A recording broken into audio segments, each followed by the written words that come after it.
It was a typical boring day in calculus, only it was Friday, 7th period, meaning the week was almost over and spring break would finally be upon us, so everybody was getting antsy in their seats, I could tell.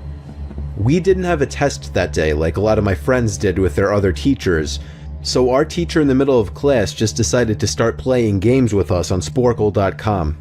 He was a very laid-back teacher like that. As we were doing some brand logo quiz on Sporkle, I remember the exact moment it happened.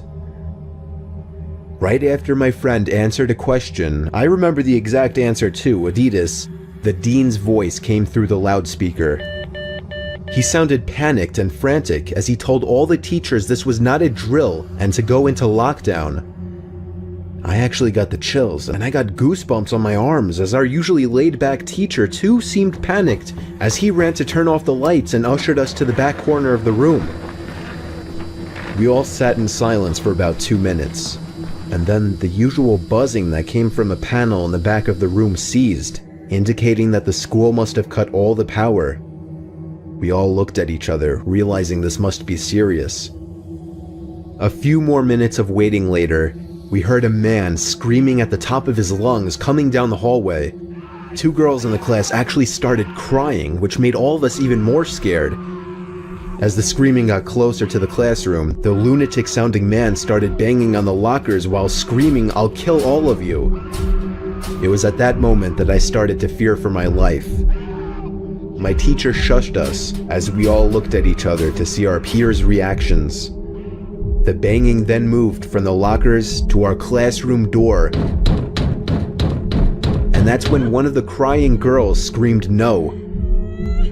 The banging on the door only grew worse as the man started screaming, "Open up." 2 of the girls in the class were crying out loud now.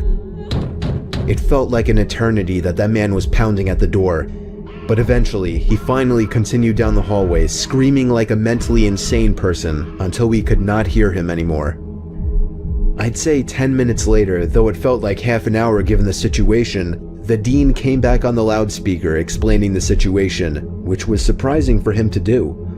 He explained that some apparently mentally unstable person entered the building and assaulted the woman sitting at the front desk, causing her to flee the building screaming, and staff wasn't sure if the man was armed or not. Now this was before the school had cameras or could afford proper security, so the school was wide open to something like this happening. The staff had done a sweep of all the hallways and classrooms and couldn't find him, so the dean instructed the teachers to resume teaching but to keep all the doors locked and to not let any students leave for any reasons. The most disturbing part, however, is that one of the janitors working the night shift found the man sleeping in one of the storage closets near the back end of the school, and according to rumors that were spread by my peers, sticking out of his pocket was a .44 Magnum.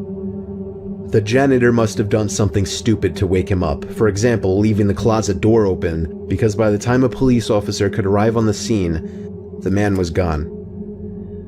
My entire class, as far as I know, to this day, has no idea if this man was ever found, but I like to think that right now, he's being given the proper help that he needs.